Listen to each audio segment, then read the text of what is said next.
इकबाल गान गेয়েছিলেন सारे जहां से अच्छा हिंदुस्तान हमारा।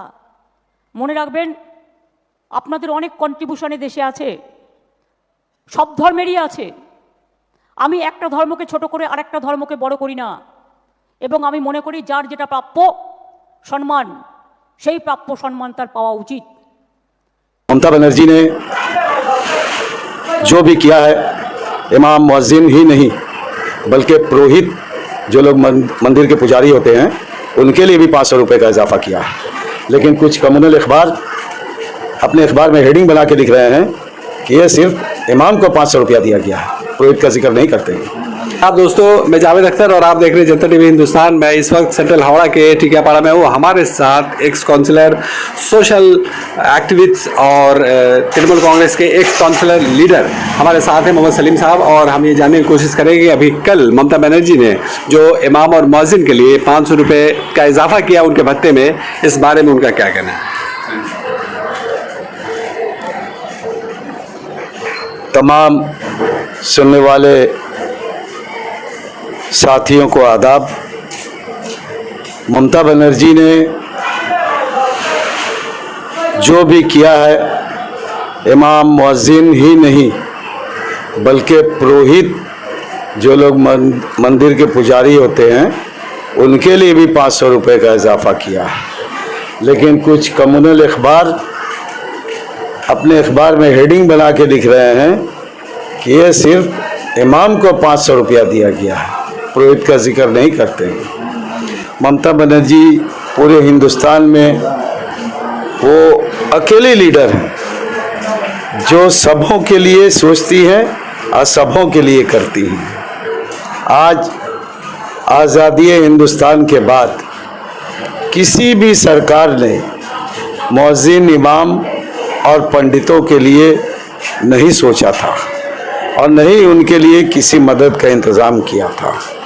तो आप जो यहाँ ये सब देख रहे हैं कि 500 रुपये का इजाफा किया है, कुछ लोगों को लगता होगा कि ये कम है, तो नहीं मिलता था जहाँ वहाँ दीदी ममता बनर्जी इमाम साहिबान के पास आके खड़ी हुई हैं, पुरोहितों के गिर्द वो खड़ी हुई हैं और उनका जो फ्यूचर प्रोग्राम है इमाम और मुअज्जिन के लिए और पुरोहितों के लिए रिहायशी इंतज़ाम करना, ये भी उनके प्रोग्राम में है। तो जो उन्होंने किया है, ये हिंदुस्तान में एक तारीख़ है, एक हिस्ट्री है। जो सरकारें इन कामों को नहीं कर पाती हैं या जिन्होंने नहीं किया है उनको बड़ा खलता है, उनको बड़ी तकलीफ़ गुजरती है। लगता है चूहे के दुम पे किसी ने पाँव रख दिया, सांप के दुम पे किसी ने पाँव रख दिया। तो अगर ममता बनर्जी समझ में आता है आपको कि ये कम है, तो आप अपने रियासतों में उसको बढ़ा के दिखाइए। आप तो 1 रुपया भी नहीं देते हैं। और इनका नाम ममता बनर्जी हैं। हिंदुस्तान में आज सेकुलरिज्म की अलंबरदार हैं। मुत्तहिदा हिंदुस्तान के सपने जो लोग देखते हैं उनमें से हम लोगों को लगता है कि ये सबसे सफ़े अव्वल के लीडर हैं और इनका कोई विकल्प नहीं है। जो आज माहौल है हिंदुस्तान का, ममता बनर्जी जैसी लीडर अगर हिंदुस्तान को अपने हाथों में नहीं लेती हैं या हिंदुस्तानी अवाम बीजेपी से छुटकारा चाहती है, तो ममता बनर्जी जैसे लीडर को सामने लाना होगा, ताकि इमाम, मुअज्जिन, पुरोहित छोड़िए, आज बच्चा पैदा होता है उसके लिए सारा इंतज़ाम ममता बनर्जी की सरकार करती हैं। बच्चियां जो स्कूल जाते हैं उनके लिए साइकिल का इंतज़ाम करती हैं, बच्चों के लिए दिन के खाने का इंतज़ाम करती हैं, उनके बैग एंड बैगेजेस का इंतज़ाम करती हैं। बच्चियों की शादी होती है तो उसके लिए 25,000 रुपये का इंतज़ाम करती हैं।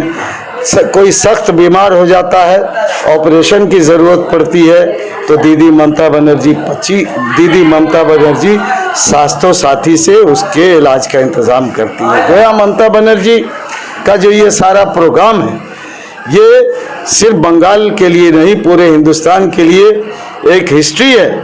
और कोई भी वजीर आला हो, उसको इन बातों को देखकर उस पर अमल करना चाहिए, ताकि वहाँ के जनता में खुशहाली आए और वहाँ की जनता भी खुशहाल हो जाए। लेकिन आज देखा जाता है कि ममता बनर्जी का जो प्रोग्राम है, जिंदगी के साथ भी और जिंदगी के बाद भी, मरने के बाद भी, आप देखिएगा कब्रिस्तान में बड़ा बोर्ड लगा हुआ है, वहाँ दफन कफन का इंतज़ाम के लिए दीदी ममता बनर्जी फंड देती हैं। जो हिंदू साथियों का, भाई बहनों का या हिंदू शहरियों का जो मौत होता है, वहाँ समाबैती के तहत उनको फूंका जाता है, उनके धर्म कर्म के हिसाब से क्रियाक्रम किया जाता है। तो दीदी ममता बनर्जी का जो ये मदद है, इस पे उंगली उठाने वाले पहले अपने गिरेबान में झांकें। और 34 सालों तक उन्होंने बंगाल को किस दशा में खल्ला के खड़ा किया था, आज दीदी उस दशा को ख़त्म करने के लिए जो दिशा दिखा रही है, वो दिशा हिंदुस्तान देखने के लिए आज तैयार खड़ा है।